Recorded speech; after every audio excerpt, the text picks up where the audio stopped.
pengangkatan calon aparatur sipil negara atau calon pegawai negeri sipil dan pegawai pemerintah dengan perjanjian kerja atau P3K jadi polemik. Tak hanya riuh di publik, beda pendapat juga terjadi antara pemerintah dan DPR soal keputusan bersama yang diambil dalam rapat Komisi 2 DPR. Lalu apa solusi nyata terhadap para CPNS dan P3K yang menunggu kejelasan status mereka? Lengkapnya dalam ulasan Istana bersama saya, Friska Clarissa.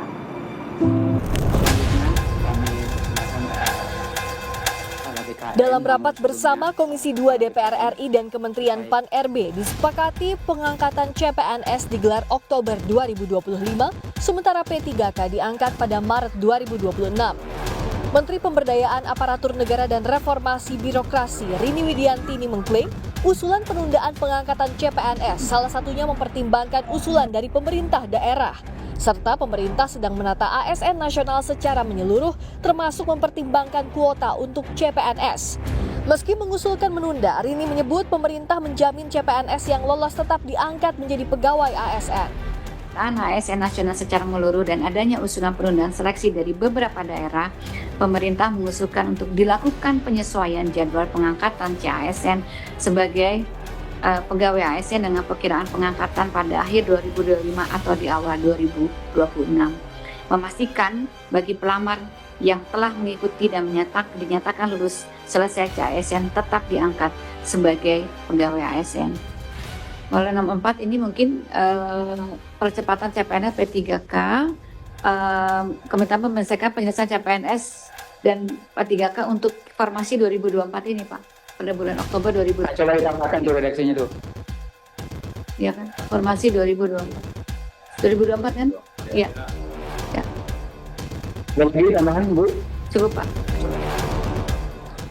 Gelombang protes pun terjadi di sejumlah daerah. Di Kendari, Sulawesi Tenggara, sejumlah calon aparatur sipil negara dan pegawai pemerintah dengan perjanjian kerja atau P3K tahap 1 Provinsi Sultra berunjuk rasa soal penundaan pengangkatan calon ASN dan P3K tahap 1. Dalam aksinya, massa menggelar orasi dan membakar ban bekas di jalan depan XMTQ Kendari. Begitu pula di Lombok, NTB, tak terima penundaan pengangkatan sebagai aparatur negara.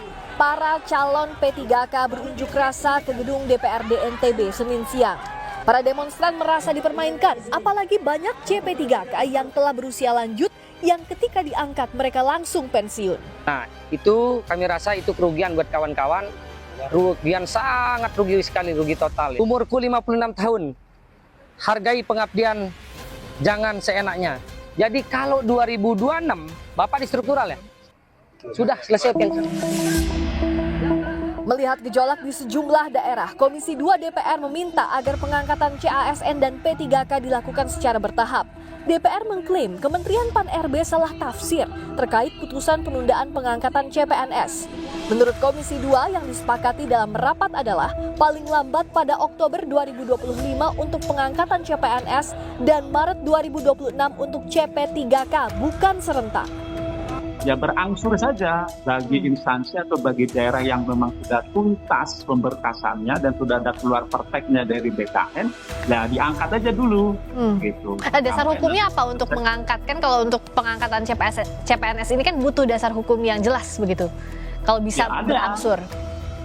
Oh, sebenarnya kan undang-undang sudah ada ya kan, undang-undang ASN terakhir 20/2003, lalu peraturan menteri, keputusan menteri ya, termasuk keputusan kepala BKN itu tahapannya kan sudah ada semua. Terakhir akhirnya mereka memutuskan atas dasar pemahaman mereka terhadap kesepakatan kita itu seperti itu. Nah, menurut kita ini kan banyak juga PNS, calon PNS maksud saya, itu kan yang sudah nggak bekerja lagi karena berharap betul 1 April atau 1 Mei mereka bisa. Terima. Menanggapi penolakan keras para calon ASN di sejumlah tempat, Menpan RB Rini Widiantini menjawab singkat telah melaporkan penundaan pengangkatan CASN dan P3K kepada Presiden Prabowo Subianto.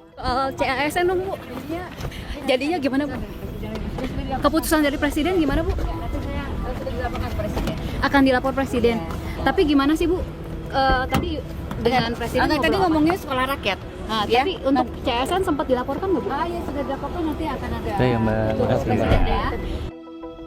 Sementara Guru Besar IPDN yang juga Dirjen Otonomi Daerah Kemendagri 2010-2014 Johermansyah Johan mendorong pemerintah segera mengangkat CPNS dan CP3K tanpa penundaan agar tidak berdampak bagi para calon PNS dan P3K secara pribadi dan institusi. Tadi kan kita sudah sama-sama dengar Komisi 2 lewat Pak Zul mengemukakan bahwa batas akhir itu untuk pengangkatan Oktober bagi CPNS dan batas akhir pula pengangkatan untuk CP3K.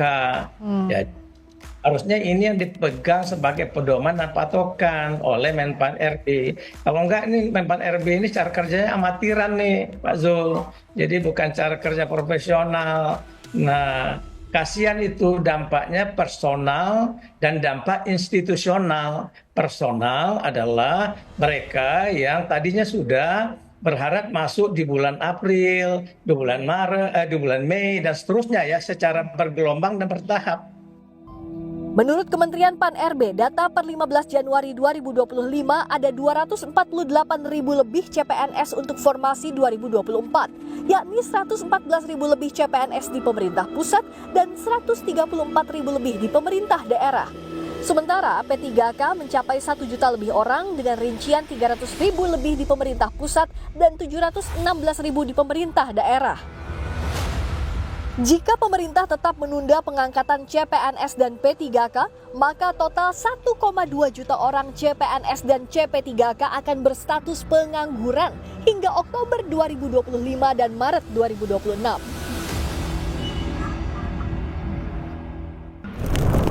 Keputusan bersama antara pemerintah dan DPR semestinya diambil secara bijak untuk menepati janji manis soal pengangkatan CPNS dan P3K yang sedianya dilakukan Maret 2025. Langkah cepat harus diambil agar nasib CPNS dan P3K tak lagi menggantung dan polemik seperti ini tak boleh lagi terjadi. Friska Clarissa, Hanil Rivelino, Kompas TV, Jakarta.